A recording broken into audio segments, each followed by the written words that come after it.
Well, yep. Another closer is now off the market for the Arizona Diamondbacks, and that just means things get more expensive. Devin Williams reportedly signs a 3-year deal with the New York Mets, who are getting greedy and might also still bring back Edwin Diaz.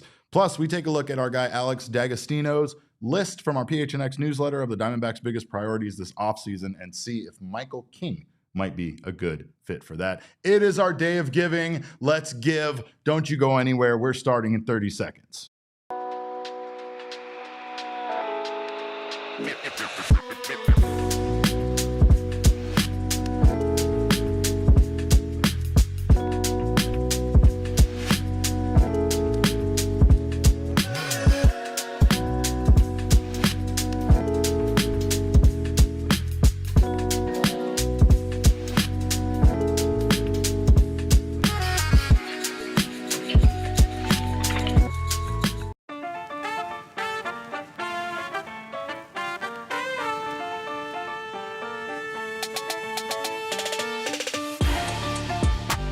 SkeeYee, and welcome into another edition of the PHNX D-Backs podcast, live from Studio K, presented by our friends at Circle K. It is I, your mayor of PHNX, your mayor of giving on a day like this, Derek Montilla, occasionally known as Derek Montilla.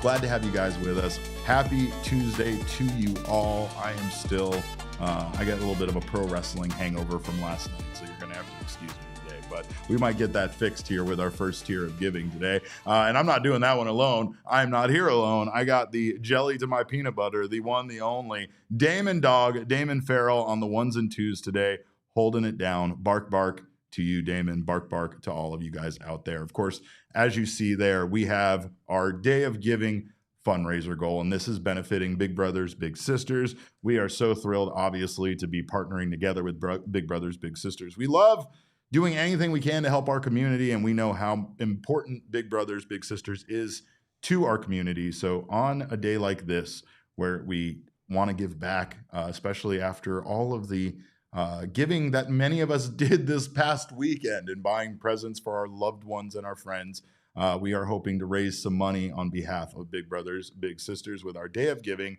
The next match starts with you guys now, so give during today's show. If you were going to give a super chat, you're going to do anything like that, we appreciate it greatly, but we would love to help reach our goal. And in order to get us there and to support youth mentorship that really makes a difference, we have a list of things that these people are going to make me do when we reach these goals. Just to give you guys a little clarity over here, we have our Day of Giving fundraising goal tier list. Those are goals to reach on today's show. Should we raise $50 on today's show, Damon and I will be doing a shot live of Three Amigos tequila. Only the best. Only the best. Should we reach $100, we have deemed what we call karaoke. Is that what we're going with? Karaoke now? Yeah. Karaoke is where a Damon classic right there. A Damon class, one of the Came favorites. up with that one. Like that one is something. All myself. You get any of Damon's house parties. Everybody loves karaoke. I will sing either the Christian Walker Whopper song, or I will sing you if you would like more than that one. I'm sure you won't, but the first verse of the Animaniacs World map song. Also there, tier 3 at $200, Damon and I are going to do a movie watch along of the classic baseball film Little Big League, starring antagonist Randy Johnson. Damon has never seen Little Big League, so not only will this be a thrilling experience for all of us, I'm guessing many of you out there that were not born in the 80s at least have not seen this film. So I need to make sure that many of us get to see this. This is more that we might do that regardless of if we reach that tier. So that's just, probably shouldn't pull the curtain back too much. But at $500, I will call Ryan Thompson on this show live and talk about pro wrestling with him. I'll put him on speakerphone. I'll put him right up to the microphone, and I will give him no notice at all when this is going to happen or what we're going to talk about. I guarantee you, though, he's going to yell and scream about the WWE's booking of John Cena's final year. He has his thoughts on it, and he will definitely give them to us. Last but not least, the final tier. If we should somehow raise $1,000 on today's show, I will unfortunately join Max at the Waffle House for his inevitable Waffle House punishment, at which we will go over later in the show. And I will call in live to the PHNX Cardinals show to give them a live report on the scene, as minute-to-minute updates. Maybe throughout their whole episode, I'll just hang out there the entire PHNX Cardinals I think show. we should even take it a step further, Derek. I think you should at some point live stream from your phone at the Waffle House for members only content. Yeah, we'll do that. The YouTube channel. That's easy. That's a slam dunk. Just to get a little tripod set up, film Max, and just No make problem. fun of him for about 45 minutes to an hour. I will roast Max at the Waffle House about how bad his fantasy football team was this season for 45 straight minutes. I'll dig deep too. I'm going to go into week by week and really criticize. Just laugh at his managerial decisions. Yeah, I'm going to take a look at every single waiver wire move he made, every single pickup and drop he made, and we're going to really get in there and dig in and criticize. You played Tez Johnson this week? Yeah, we're going to get mean about it, but it's all for a good cause, and we love you guys, so thank you guys so much for any donations you might be able to help us out with, and of course, thank you guys so much for being here. This show, as always, is brought to you by our friends at Game Time. Go download that Game Time app, create an account right now, and use our code of PHNX for $20 off your first purchase. Terms do apply, and again, those are on those already low last-minute ticket deals. You're going to save yourself $20 off. Already all the savings. And of course, like I said yesterday, it was a great time. Most of my friends had no idea that WWE Raw was in town, and they jumped on Game Time, got themselves some last minute ticket deals, and then screamed at us from their seats from where we were at. So always a good time to get yourself last minute tickets for fun events that you forgot were going to happen. But an event that we knew was going to happen was going to be a run on the closers, on the high leverage arms on the MLB market. We didn't know it was going to happen this soon, because baseball just kind of takes a while, but it once again, the move with Dylan Cease signing with the Toronto Blue Jays, kind of starting the wheels in motion for the starting pitching market. Ryan Helsley signing with the Orioles kind of has gotten things moving for the reliever market, especially the high leverage reliever market that, quite frankly, may be too expensive for the Arizona Diamondbacks to get in on, right? A lot of these names are guys that we have discussed already, including Ryan Helsley and Devin Williams. Devin Williams is now off the market, though, because he signs a 3-year deal worth $45 million with the New York Mets. The deal includes a $6 million signing bonus, according to multiple sources, which brings the guarantee total to $51 million, albeit with deferrals, which every team is just going to do now in baseball because that's the only way that we can. Because the sport's broken. The sport is broken. The Dodgers broke it, and this is where we stand. But the team has yet to confirm the move because it's not official, but it does bring Devin Williams just right across town there in New York from the Yankees to the Mets, where he spent all of last season and arguably had one of his worst seasons of his career with the New York Yankees. He still put up great numbers in his career. He's still a guy that you feel very much could be one of the best high leverage arms that last season might just have been an outlier there with the New York Mets. Or with the New York Yankees, excuse me. He also did not receive a qualifying offer from the Yankees, so there's no draft pick compensation attached to him or penalty in signing him by the New York Mets. This does mean that the New York Mets here, as we already expected to see after the way that they collapsed this season, are all in on 2026 themselves. They are going to be formidable. I know that is something more for the NL East to deal with, but as one Jesse Friedman would say often on this show, how do the Diamondbacks get into the playoffs, right? If you're starting to factor in these good teams and you start to kind of see what the Mets are doing and you deem the Mets to be a playoff team either through the NL East or through the wild card, where does that put the Phillies? Do the Phillies lose Kyle Schwarber and lose enough this offseason that they kind of fall out of playoff contention? The Reds are an obvious candidate to not be there, but again, if the Mets are taking a playoff spot from the teams that are already there, it's obvious that the Reds are the team that is easy to say, okay, you factor them out. So just something to think about. The Diamondbacks, of course, have to play the season. They have to figure out how to fix this team, which has a lot of things that need fixing. However, again, this is just one more arm that not only comes off the market, but costs the Mets $45 million, plus potentially, or plus that signing bonus, which brings the total to $51 million. That is, as we discussed there with Ryan Helsley, essentially signing for $14 million per year. that is too much. That is too much. So again, we have we couldn't get in the market really for Ryan Helsley if the Diamondbacks need to fill these other priorities they have. And apparently, even with the bad down season that he had, Williams is still far too expensive. Maybe far too expensive isn't the right word, but too expensive for the D-backs with their shopping list that they still have to accommodate. Also, this has to make you wonder, what does this mean for Edwin Diaz? Is this goodbye to the New York Mets? Or is this, once again, a nightmare for the National League?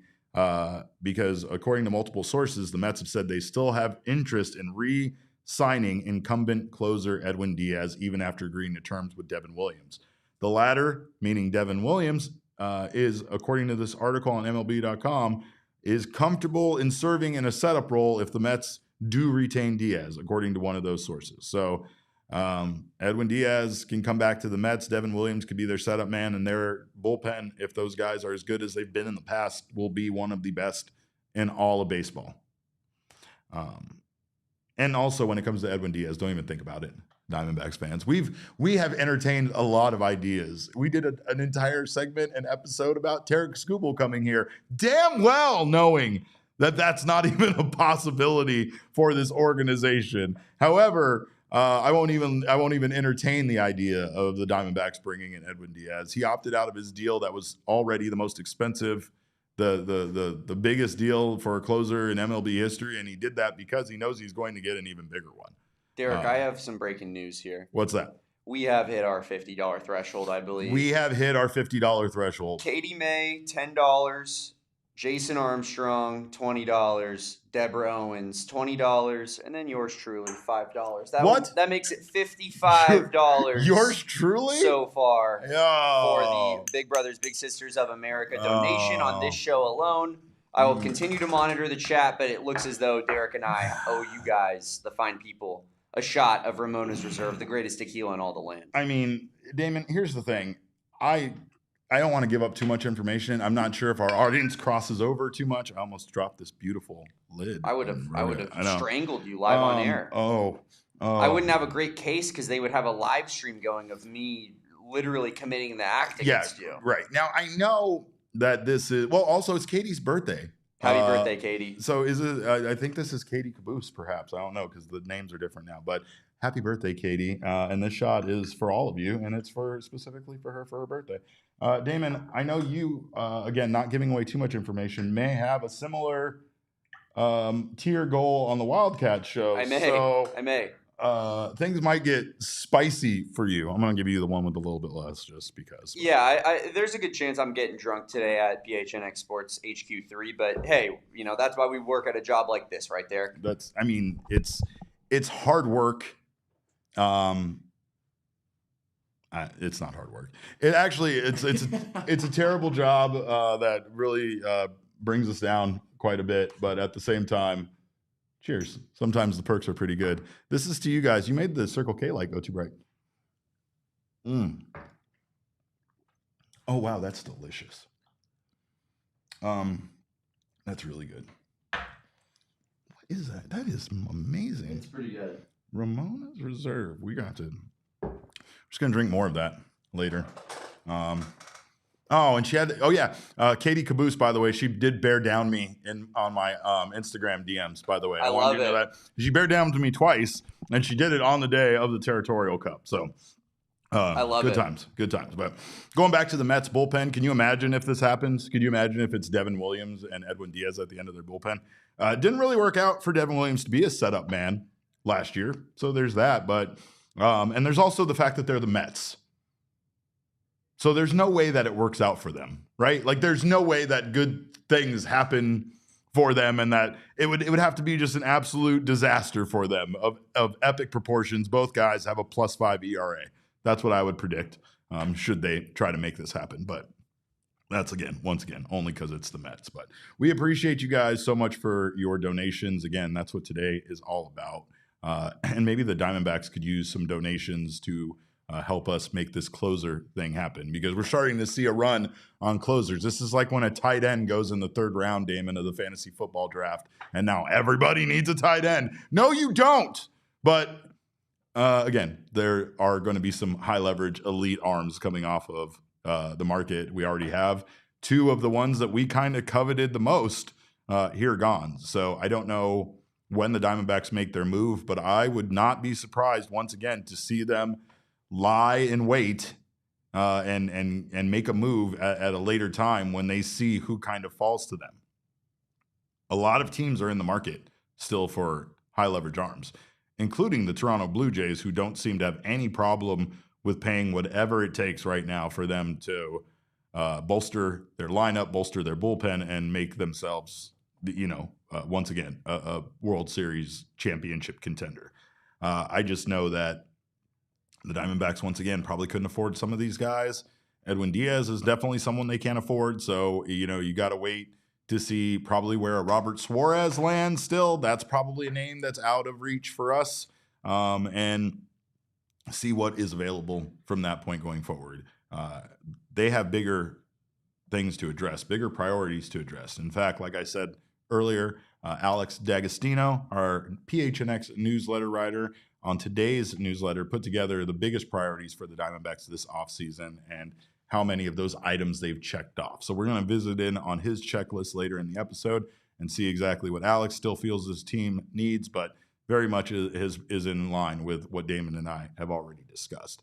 There is the fact that as these arms start to come off the market, it's more about who might still be looking for a high leverage arm and, where the Diamondbacks want to prioritize a bullpen arm in their search for pitching that they have what would seem like quite a bit to get and to bring in here to make this team competitive in 2026. But we are going to talk about one name. We're not maybe talking about Robert Suarez, but we're going to talk about another guy from the San Diego Padres, Michael King, to see if he might be the best fit for the Diamondbacks starting rotation and if he, in fact, could be the guy that gives this starting rotation an actual competitive shot in 2026. We're going to do that on the other side of this break. Don't you guys go anywhere. You're watching the PHNX Diamondback Show.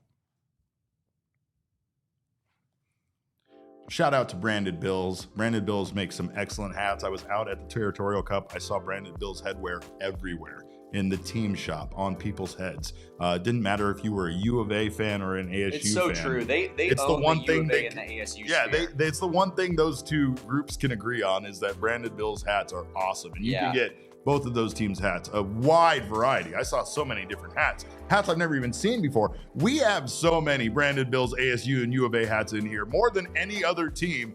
And yet I saw hats I've never seen before. So check out their website over at brandedbills.com. You will find, of course, a wide variety of hats. They have partnerships with over 40 universities, including ASU and U of A, as part of their campus collection. They also partner with the Phoenix Suns, who are red hot right now and are proving a lot of people wrong. So they're a local company from right here in Mesa, Arizona. It always feels great to shop local, and we can save you some money. You head on over to brandedbills.com and use our code BBPHNX. You'll get 15% off your first order. If you are a company looking to make some outstanding hats and outstanding gear for your brand, Branded Bills has you covered. You can contact them and start your order, and their dedicated team will help you create the exact custom apparel you need. So check out Branded Bills today.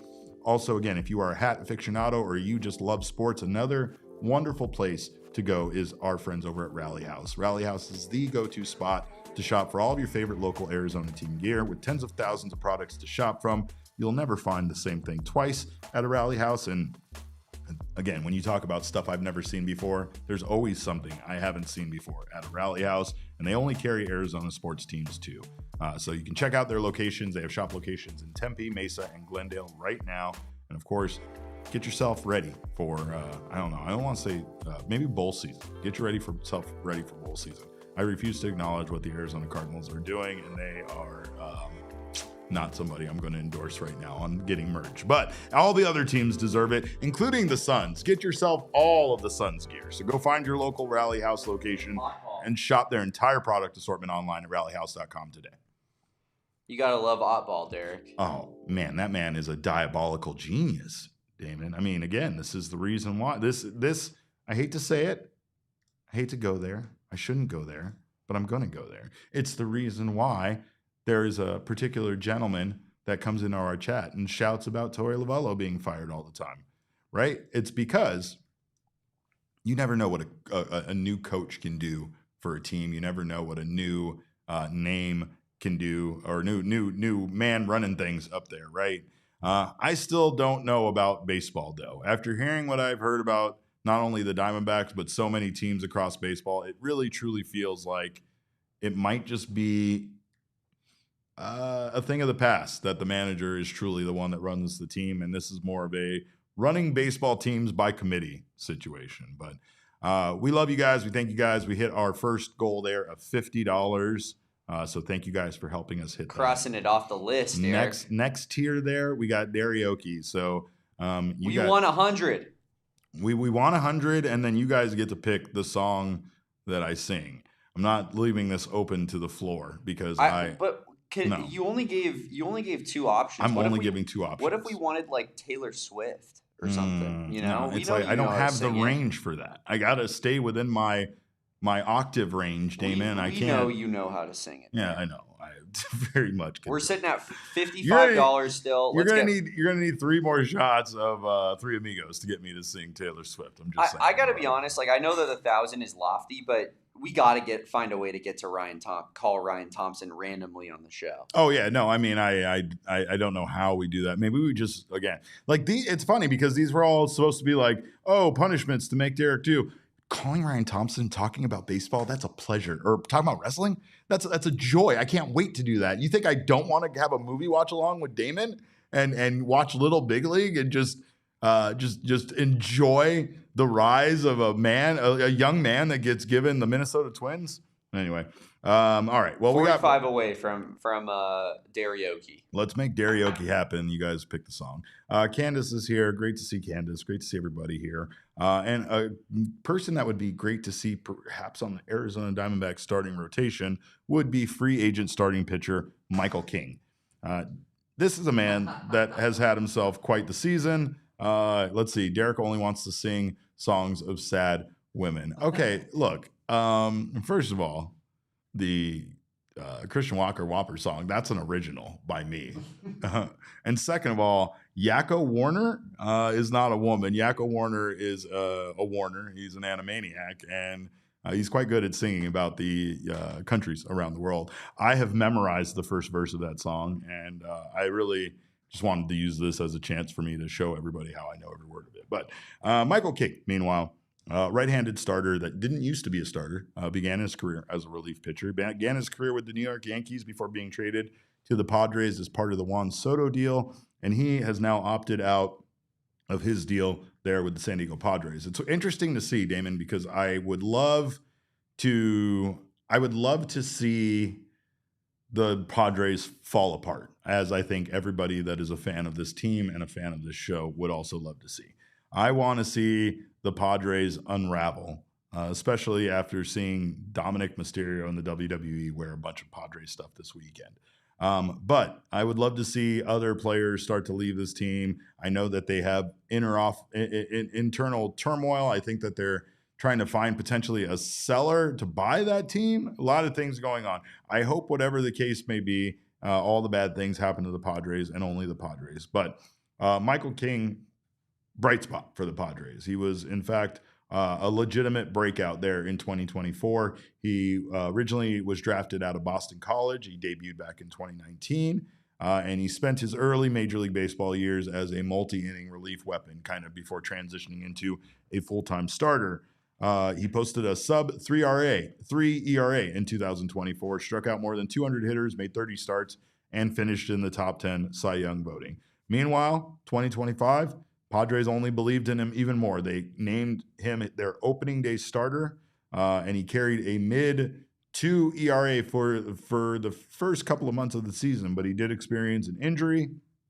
It was first shoulder nerve inflammation, then later he had a knee issue, and he was limited to 15 starts and roughly about 70 innings, but still produced solid numbers overall. I think we have his stats here from 2025, but I mean, again, 73 and a third innings pitched. He still posted a 3.44 ERA, and this is while dealing with multiple injuries, and not just injuries in one area, multiple, again, a knee and a shoulder nerve inflammation issue. And again, he rejected the qualifying offer and is looking to pursue a multi-year deal. He is 30 years old and coming off of injuries, but still has that frontline starter stuff. Projection peg him as being probably a 5-year candidate somewhere in the year of in the range of $23 to $28 million per year, depending on medical evaluations and I guess how much. Really? I was looking at some projections earlier, and they had him at I saw 2 that said $66 million per year. No, not per year. Oh yeah. $66 million would probably be a low estimate for like a 3-year deal, right? Like a 3-year, $66 million. They're saying 66 million. Yeah. I think that no one trusts his health. Nobody honestly. trusts his health. Right. Exactly. And that's really that's what it was. I mean, he has a high strikeout rate. He has strong command, nasty breaking stuff, filthy, and still relatively young for an option. I mean, at 30 years old, still relatively young for a guy that could be your ace on your staff, could be your number 1, your number 2 pitcher. I mean, to pair Michael King with Corbin Burns and then Ryan Nelson, that's 3 guys right there that will very, very quickly make you forget about the Zac Gallen, Merrill Kelly years, I feel like. And again, I'm not saying the Diamondbacks would want to do this, especially if they sign him to a long-term deal, but this is a guy that does have bullpen experience. So, again, I don't know if that's something that he would completely reject, but just throwing it out there, he does have the versatility and the experience of coming out of the pen, and that's something that we know we may need out of a starter. But his stuff and the way he's far too important to really be that for this team. I mean, this wouldn't be the guy that the Diamondbacks would pay this much money to and then convert to that, long reliever or high leverage reliever when Corbin Burns returns. This guy has to stick into the rotation.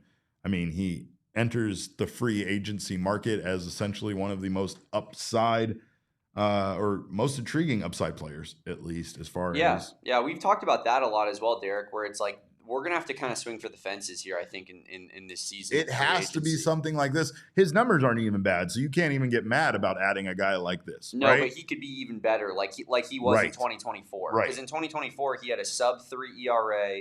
He was a top 10 Cy Young candidate. He was really damn good in 2024. If you wouldn't mind, can you throw those numbers back up from 2025? Because, again, I will say that these numbers still are not – for a guy that experienced a nerve inflammation issue and a knee issue, he still put up a 3.44 ERA, a 1.200 whip, a 2.92 strikeout to walk ratio, and a 1.2 WAR.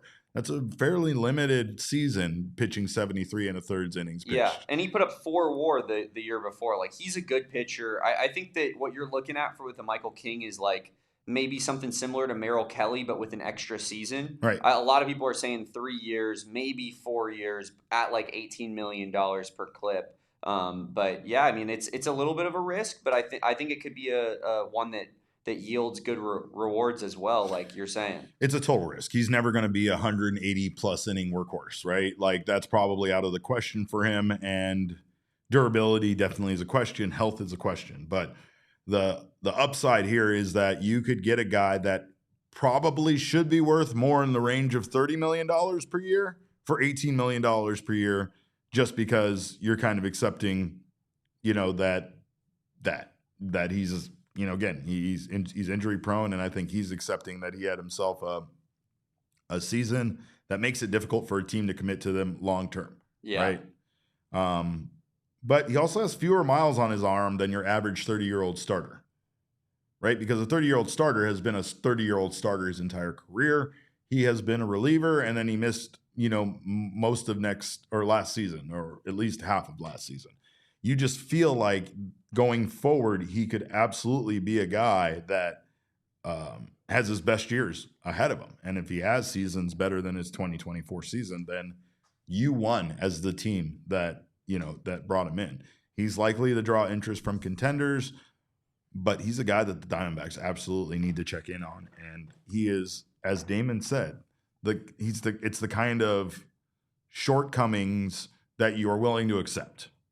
It's like, okay, I can take potentially not durable as a risk when you're talking about a guy that's still delivered on a season that he was very injury prone and missed a lot of time.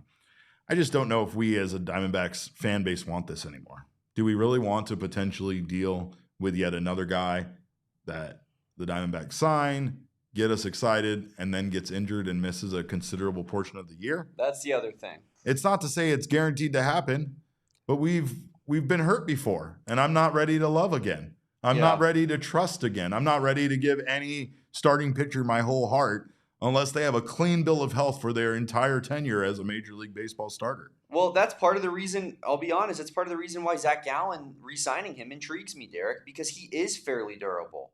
And you are buying low on him in a sense. Like, I think that's why the more I talk about it. But he means more to the Diamondbacks than he means to any other team. I feel like the Diamondbacks are going to overpay for him versus what another team would. It's almost like the D-backs would have to wait for him to receive that similar interest that they got in him at the trade deadline, right? Where nobody was interested. People wanted to give the D-backs a ham sandwich for Zac Gallen. And then they end up not even making a deal because there was nothing. Nothing. The Diamondbacks at that point were having a fire sale. They would have taken a few extra bats and some tires for the van that they only used during spring training, the bus they only used during spring training. And that's why he was awful in the first half of the year, but he picked it up in the second half. And that first half of the year was the worst we've ever seen Zac Gallen pitch. Like I said, he's been durable. I think you can somewhat buy low on him. I just keep seeing more and more of these free agents fly off the shelves, Derek, and then I think to myself, man, maybe what we had at home wasn't so bad after all. Maybe sweet Damon's Zac. at the bar. It's 12:30. It's getting late. My old lady really isn't too Options bad. are dwindling, and he's thinking about texting, basically, is what's happening. Hey, you up? I miss us. I miss us. Why did we ever break up? I still don't understand that. I'm sitting here. I'm wondering, why did we ever decide not to see other people? We were special together. Yeah, remember 2023? You've never been happier. Remember our Milkman meme? Me and you have never been happier, Zach, than in 2023. Yeah, I know. I definitely would love to have Zac Gallen back. But I don't know why I always have to say this. I just do. It's just the fact that the idea of Zac Gallen coming back is more of like a, hey, we're complete, we're whole again. Oh my God. Rather than it being something that Zac Gallen would really improve this Derek, team. I have bad news. What is the news? I just typed in Zac Gallen out of interest to see what would happen. Yeah. San Francisco Giants, 80,000 follower reporter saying that the Giants and Zac Gallen are having conversations. This is like the Diamondbacks actively listening to offers on Ketel Marte. I don't want to know. Tell me when it's real. Tell me when it's real. I just hate it. I hate it. It sounds terrible. Get out of my face. There's a lot of people going to talk to Zac Gallen. Zac Gallen's a very good pitcher, and despite the fact that he did have a down first half of his season, there are still people that are going to look at that 13 strikeout game against the Yankees. They're going to look at other, highlights that he had, plus what he was able to put together in the second half, and think like, man, if we can get him here instead of in Arizona with their terrible pitching development and whatever they had going on with their catcher situation, he's going to be a stud again. And I wouldn't be surprised if they're right, but it's going to cost them probably $200 million to find out on Zac Gallen. And that is something that I don't know if I want the Diamondbacks committing to or not. But there are a lot of things this team needs to fix. And our guy, once again, Alex, that writes our wonderful PHNX newsletter, added some in today's newsletter. If you have not gotten that letter yet, you can go to phnx.com, phnx.com/newsletter, sign up. It's free. You become the smartest fan in your household, in your friend group. You get updated every day from Alex. And today he addressed the Diamondbacks' biggest offseason needs. And we're going to talk about that on the other side of this break. Don't you guys go anywhere. You're watching the PHNX Diamondback Show. I've made it no secret that I'm a huge fan of Pure Edibles, and that is for a very particular reason. Pure Edibles make your life better, and they offer a wide range of effects. That's what's so great about Pure Edibles. It's clearly listed on each tin along with the delicious flavor that you can find inside, and those effects will help you organize your life. Our guy Connor has an entire shelf filled with pure edibles, and they are divided into the exact effects that you are looking to. You have yourself a bad day, get yourself a mood elevator. You need to get yourself a good night's sleep because you're just tired and aren't sleeping well. They have a gummy or a candy available for that. And they offer a wide range of candies, not just gummies, but whatever you might be interested in. They probably have a candy for you. They also have a collaboration for you, at least a collaboration for me. I feel like this one was designed specifically for me. This is a Pure Edibles and Mother Road Brewing Company collab where they have come together, these iconic brands, to form Noble Road and bring you the Tower Station IPA all-in-one. Tower Station IPA, a delicious beer. Tower Station all-in-one. This is a new offering that captures the crisp citrus and piney hops of Arizona's favorite IPA, but instead with a smooth THC twist in an all-in-one device. No pouring, no waiting, just a good tasting high all the time. If you're in Arizona, check this wonderful collab out at dispensaries across the state. Go find yourself some Pure Edibles products from one of over 130 dispensaries across Arizona. And if you're here in Arizona and you live here, you know you need yourself a staycation. If you are a guest, I will tell you one of the best places you could stay is Gila River Resorts and Casinos because no one does it better. You can visit any one of their 4 locations, including their 2 AAA 4-diamond resorts, and let relaxation take charge. It's chilly out, I won't lie, but there's a hot tub somewhere at these locations for you to find, and you can still bring your bathing suit because it's Arizona and it never really gets cold enough to not go check out the pool. But also, just go check out their gaming floor. This is the best time that you can have, especially with your loved ones that might be here in town. You can go all in with over 4,500 slots or live table games or catch any of the action at any one of their sports books. You do you at Gila River Resorts and Casinos. Visit playathila.com for more details. All right, Deborah is a new diehard, and of course, we have our biggest diehard sale of the year. Deborah, we thank you so much for signing up for our diehard. We love you guys, and of course, now is the time to do so. 67% off. Yes, teenagers, 6'7". Become a diehard for only $26 for your first year. You get your free t-shirt, you get your merch discounts, and you can give the gift of sports fandom to someone you love. So this is our best deal of the year. It's never going to get any bigger, and it is a great time for you to get down either for yourself or for someone that is also do I want to say miserable Arizona sports fan? I don't. That's probably not the best. We can be miserable together. We can all be miserable together. This is what we're here for. So misery has company, right? That's what we all are in this whole sports thing together for. Again, we thank you, Deborah, so much for signing up. Speaking of this family we have, our guy Alex D'Agostino is doing some good things with our newsletter, and quite frankly, I'm kind of furious that he's not over here co-hosting this show with me right now as we speak. But he has done an excellent job at giving us some great stuff over on his over on the newsletter. And today he had himself a off-season checklist. We're gonna have Alex join us on the show. Maybe not today because I botched that, but we're gonna have Alex talk to us. I know he handles the Cardinals writing, but I also am very well aware, if you follow Alex on Twitter, that he does some great stuff when it comes to Arizona Diamondbacks content as well. And again, in today's newsletter, which you can get for free, I think Katie asked Deborah asked how to get the newsletter. Anybody can get it. I know you're a new diehard, but you just got to go over to gophnx.com/newsletter, sign up for it over there. Katie wants to know, how long is the sale for? It is until tonight.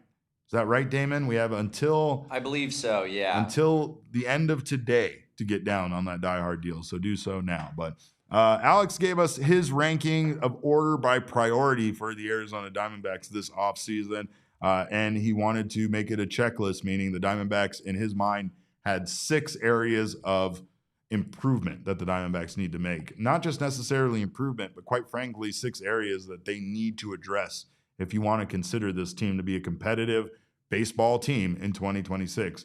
And according to Alex, as Damon and I have addressed, his 2 biggest needs at number 1 is starting pitcher. He doesn't even have one starting pitcher and then starting pitcher later in his priority list. He says the D-backs, above all, need quality starting pitching. We have talked about this. There are a lot of things that this team can do to maneuver other pieces to fill some of these roles. And we're going to talk about all of the priorities they need. There is next to nothing they can do right now to fill these starting pitching roles, either than the only other option would be to literally look at guys like Cole Drake and Mitch Brett and be like, you guys are starters now. Welcome to the big leagues, kid. No, you haven't even made your debut yet, but which one of you wants to be the ace on opening day? Right? That part's not going to happen. It's Ryan Nelson, of course, if nothing changes for this team. But of course, the Diamondbacks posted the 11th worst ERA, 4.29 in 2025 for starting pitching, and that is with Ryan Nelson and his 3.39 ERA as part of it. But with Corbin Burnes expecting to be out until at least mid-July and a reunion with Zac Gallen and Merrill Kelly seeming unlikely, the Diamondbacks have to address starting pitching. I think it's that part that hurts the most, is the more that I think when the trades were happening and discussions were happening, Merrill Kelly made a comment about it. We all felt like it was inevitable that Merrill Kelly was just going to come back to this team, right? Like we were like, no, we don't need two starters. We need one. Merrill's coming back. I think one of Gallen or Merrill always felt likely to me, in my eyes. Yeah, not 100%. both of them, but one of them. Not both of them, but one of them. Right, Derek, I do have breaking news. We have hit our $35 that we needed to get to Darioki. 2 BMC $10 and Ryoma $25. Appreciate both of you guys for your generous support. And now our sweet Derek Montilla gets to sing to us. Isn't that beautiful? That's amazing. What do we have? Are we going to put a poll in the chat perhaps to choose a song? What are we going to do here, Damon? What do you want to do? I mean, I think most people just want to hear the Christian Walker Whopper song, don't they? Yeah, we can put a poll in the chat to see what people say here, and maybe let's give them a couple minutes to vote. Yeah, and then we'll roll with that. We'll go. Right. You thinking Christian Walker song? We'll do Christian Walker song. We can throw Animaniacs on there if anybody knows what the hell that is. Taylor Swift is going to be an option as well. And Taylor Swift will be. What Taylor Swift song are we singing? I don't know. We'll figure it out. Okay. This is going to go poorly. I'm just telling you guys this now. All right, but also getting back to Alex's list, obviously we know starting pitching is a priority, but I agree. Actually, I'm going to go out on a limb. I agree with everything on Alex's priority offseason checklist priorities here. It's the way that the Diamondbacks need to look at things, and I do believe that it is the most important thing. Now, there is one thing we disagree on. I'll get to that here shortly. But as far as starting pitching goes, again, his options are guys like Christian Mena and Bryce Jarvis as their starting pitcher 4 and starting pitcher 5. And I don't think anybody wants to see that. Although I will say Christian Mena is still a name that very much intrigues me for this team and could factor in here this season, either in a big bullpen role or as a starter. But the Diamondbacks' second biggest priority, closer. And as we talked about on this show, as we've discussed in the past, we know how important the Diamondbacks having a closer is to their success. We know that a closer somehow fixes things for this team. And we also know that they seem incredibly reluctant to actually name one or have one, right? So again, as we wait for the return of guys, just like waiting for Corbin Burnes to return, the Diamondbacks need to add a proven closer, somebody that could come in on a short-term deal and just bring some needed stability to this team at the ninth inning for the first half of the season. But the one we disagree on is a setup man. Now, there are things that I believe the Diamondbacks very much need, and I do think that that pitching is by far the most important thing. Bullpen pitching, starting pitching. I think the Diamondbacks can get away with their first baseman situation. I think the Diamondbacks can get away with what they currently have with the outfield. It's not great, but I do think that guys can emerge. I think there's options from the minor league system that we haven't really explored. I think there are ways that the Diamondbacks could find somebody to take up that opportunity. But his third biggest priority is a setup man for the bullpen. And again, that's a luxury I feel like a team that has money to spend could maybe look into. But I feel like a setup man is the one area where things kind of, probably aren't a bigger priority than going after a first baseman or a right-handed outfielder. He did have his first baseman as his next priority, followed by backup catcher and then right-handed outfielder. That's his list of the 6 biggest needs for the Diamondbacks. So we got of course, starting pitcher times 2, closer, setup man, first baseman, backup catcher, right-handed outfielder. Now, backup catcher, that issue has been solved. So 5-6 players still to add to this team that you do feel like the Diamondbacks could be a competitive team in 2026. But how do they get all of this? How do they get a first baseman? And with their situation kind of being what it is, still seems very unclear on what the, direction that they want to go. Jason just brings back a great point. He says, I want Nabil back. Katie says, has anyone thought about bringing Chris Mott back? Put some respect on that man's name. That man was a dog for this team, and I'm still kind of upset about the way that things went down at the end of the season for Nabil Chris Mott. That man was definitely that's the exact kind of option. That's the exact kind of guy that could be a game changer for this team. And considering that they already saw what he could do, still not sure how that went down or if bringing him back is an option. But when it comes to first base and right-handed outfielder, Damon, what are you prioritizing higher there? I don't love the first base situation, but we really, our right-handed outfielder is Jorge Barrosa. Yeah, right-handed outfielder for sure. I'm not even sure it's particularly close for me. I don't think you can actually. I'm not sure you can have a competitive team, Derek, without having a decent power hitting right-handed outfielder. I'm really not. And if you're going to try to supplement that with Jake McCarthy and Alec Thomas as the guys who are going to hit against left-handed pitching, that sounds like a disaster waiting to happen. So I think we can live with Pavin and Locklear and hope that they're just like the 25th best OPS for first baseman in baseball and supplement them elsewhere. But I don't think you can go into the season with Barrosa as your one righty. Yeah, I don't love it. Or Tim Tawa. Yeah, I mean, I think right-handed outfielder, as Michael puts here in the chat, I think from a position player standpoint, it has to be like the number one thing that we're going in trying to figure out this offseason. Yeah. That and like a right-handed DH. Like we just need power from the right side of the plate. We need something. Yeah. We need something. And it's not just the right side of the plate, right? I mean, as we discussed here with Alex's list, like this is comprehensive. This is a lot. We are talking about adding like just the addition of 2 starting pitchers through free agency is going to wipe out essentially your budget. Like none of these other options are going to be possible if the Diamondbacks' plan for starting pitching is to add 2 starters. And I don't even care if it's 2 of the worst starters available, Damon. I again, it might be $5 million contracts or something. Even that seems unlikely if you're talking about a starting pitcher. Even a guy that had a bad year is most likely still going to want, like $15 million, right? I mean, I like, again, it's so hard to complete this checklist and get everything done without making trades and then perhaps creating new shortcomings elsewhere, right? So still here, though. This is where the Diamondbacks sit, and this is what they need to get done. I think Michael Dixon said in the chat that right-handed outfielder is number 1 for him. And yeah, I mean, it's all priority based, but you can't really get to a point where you envision this team winning games without adding starting pitching. So again, something incredible. Great to see all of you guys here. Killer Rex, even you, buddy. Great to have you guys here. Today is our day of giving.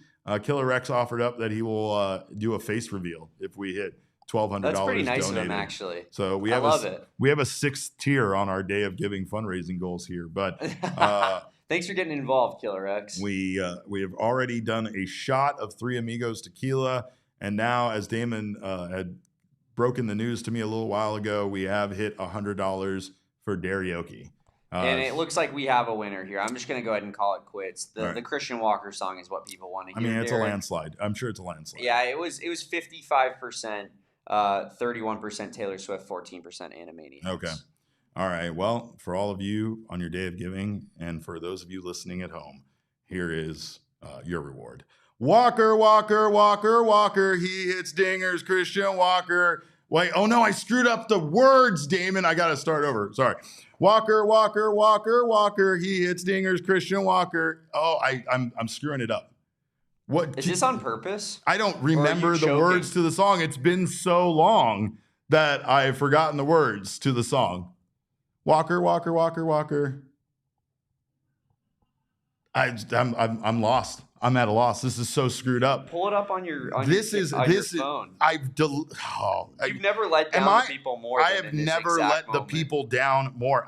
You know what's funny is I was singing it earlier. I'm just completely having a block on it. And like you said, this might be intentional. I don't know if I can sing any song right now, Damon. I might have to owe this to the chat on tomorrow's episode because, quite frankly, there it is. Yes. Thank you, Kevin. Kevin knows it's single, double, triple Walker. He hits dingers, Christian Walker having a day. All right. Got it. Appreciate it. Thank you, everybody. Yeah, I'm with you, Nazato. This is upsetting. All right. Walker, Walker, Walker, Walker, single, double, triple Walker. He hits dingers, Christian Walker having a day. He's been known to hit balls further. He's also known as Kershaw's father. He hits dingers, Christian Walker, having a day.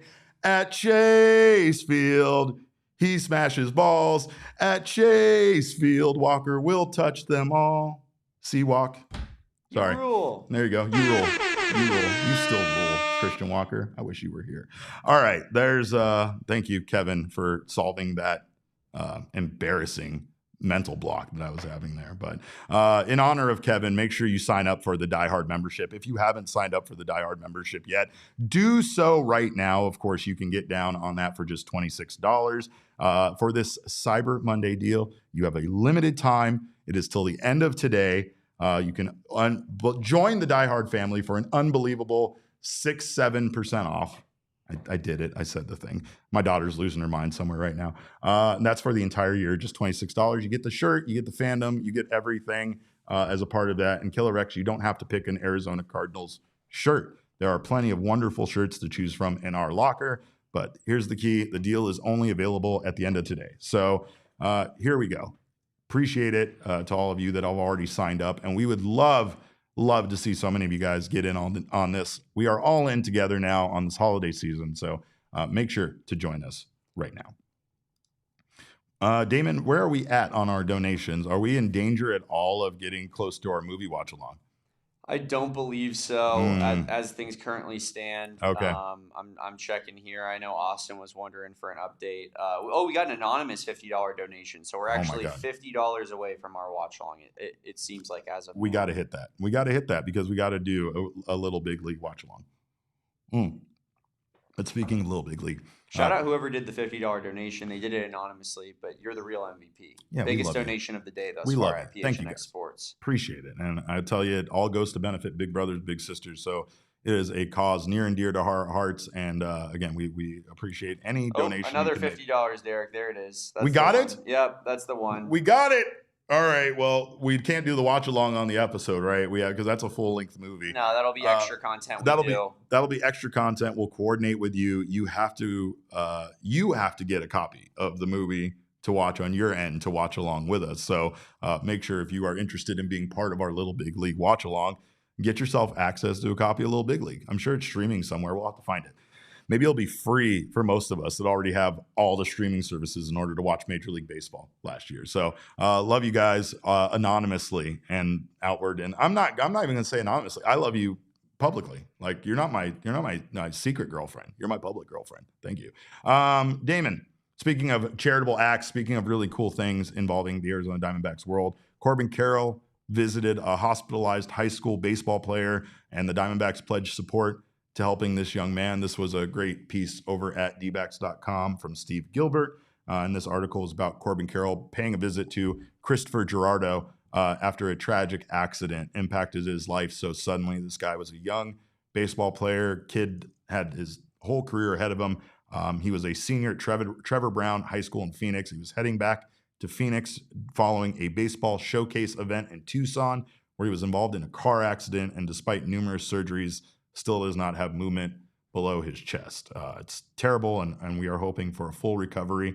There is a GoFundMe page that we can link you guys to, as well as, again, Steve's article that goes into far more detail about this visit from Corbin Carroll. But Carroll did not stop by just for a quick hello. Corbin Carroll spent more than an hour with this young man at the Barrow Neurological Institute. He was kind of alerted from his teammates and coaches about the accident and about how big of a fan of Corbin Carroll this young man is. And Corb spent more than an hour talking baseball with Christopher. He also FaceTimed catcher Gabriel Moreno so that he could share some more encouragement, which is by far my favorite part of the story. I mean, Corbin Carroll going out and giving his time to a young man like this that has been through so much is a tremendous part of the story. But that also just makes me smile thinking of Corbin being like, hold on, let me FaceTime Gabby real fast. And then, because they're best friends, Gabby immediately answered the phone because it's Corbin FaceTiming him. And he was like, yeah, no, that's my favorite thing in the world is FaceTime back and forth with Corbin. So it was just a great show of. You think Gabby's just sitting there waiting just in his living room, TV off, and then just first buzz, he jumps at his, oh my God, Corbin called me. He's just kind of looking at his phone earlier in the day and being like, why hasn't he called me yet? What's going on? I miss my sweet, sweet boy. But again, it's just a way to brighten a young man's day that unfortunately has been impacted so terribly by something as random and awful as a car accident. So shout out to Corbin Carroll for doing that. And I'll tell you, Corbin just kind of quietly does a lot of this stuff, and he's going to probably be doing a lot of it around the Valley during this holiday season and during the month of December, because that's just what I've seen him do his entire time in his career. This man is incredibly generous with his time, and he really does seem to, love to give back and love to do whatever he can to help brighten someone's day like this young man, or again, help charities out. So shout out to Corbin for being not only our homegrown wonder boy, but for being a true ambassador for baseball and for just being a wonderful human being. Now, having said all that nice stuff, I have to switch over and now be a terrible human being, because it is time to give you guys all an update on our PHNX Fantasy Football League here at the office. The reason why I have to kind of switch into mean mode is because there's a lot of things that go on during a fantasy football season, a lot of interest, a lot of intrigue, who's good, who's a dominant team, who's losing, but there is nothing more important in the history of our league than the person that comes in last place. It means everything to us. It actually does mean more than the person that wins it.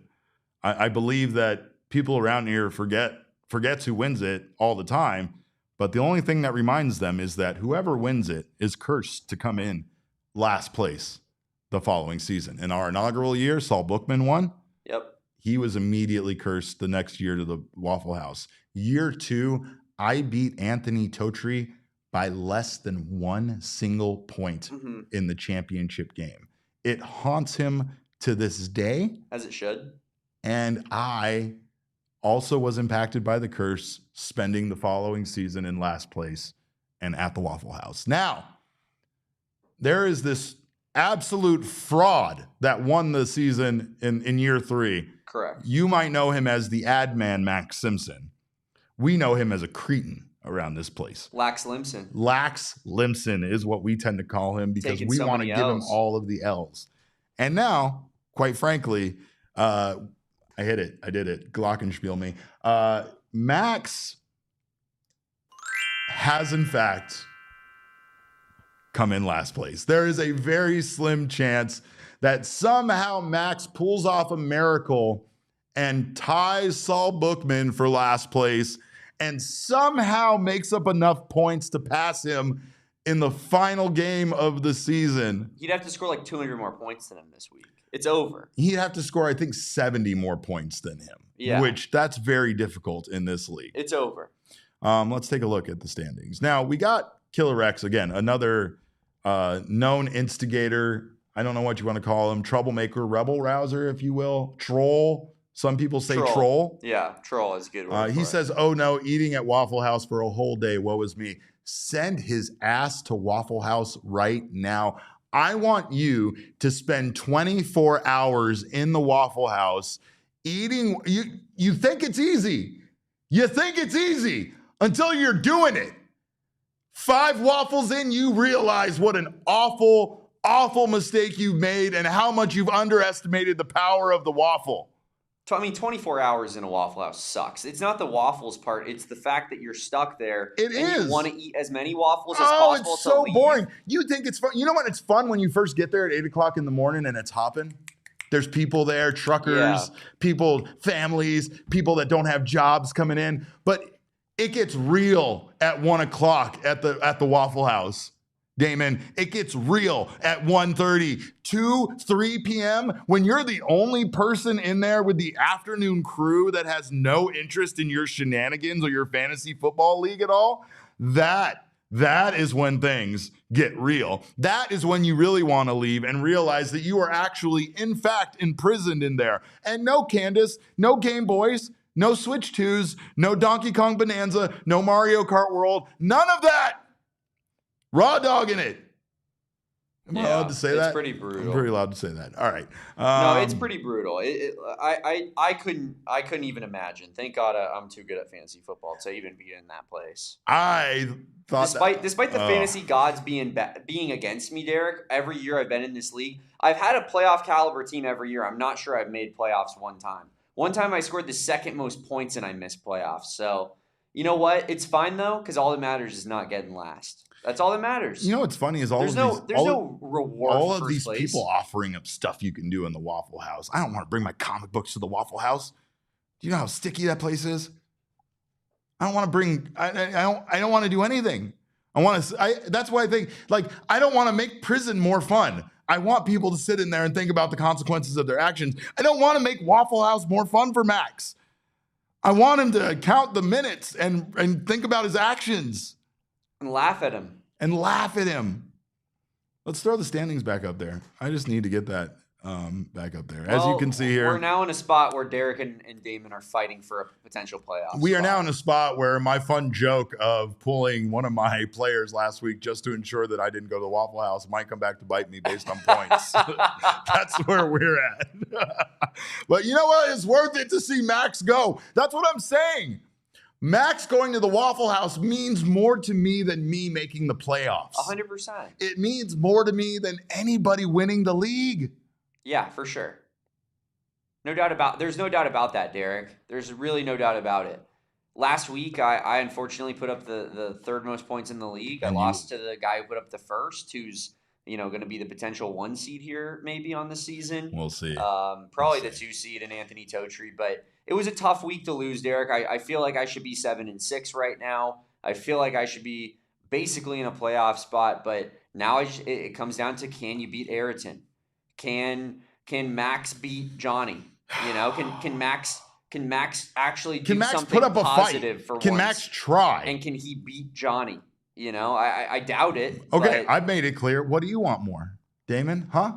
What do you want more? What? You want Max to beat Johnny? Oh, I want and Max not go to the Waffle House, or do you want to make the playoffs? What do you want more? I want Max to beat Johnny, and I want him to go to Waffle House. You can't have your cake and eat it too. No, I absolutely can, because Saul Bookman could put up less than don't put up less than 50 points than Max this week, and you'll be fine. Can we talk about Saul Bookman being on a 10-game losing streak? Yeah, what a collapse from Saul Bookman. He was on. What a collapse. Oh, man.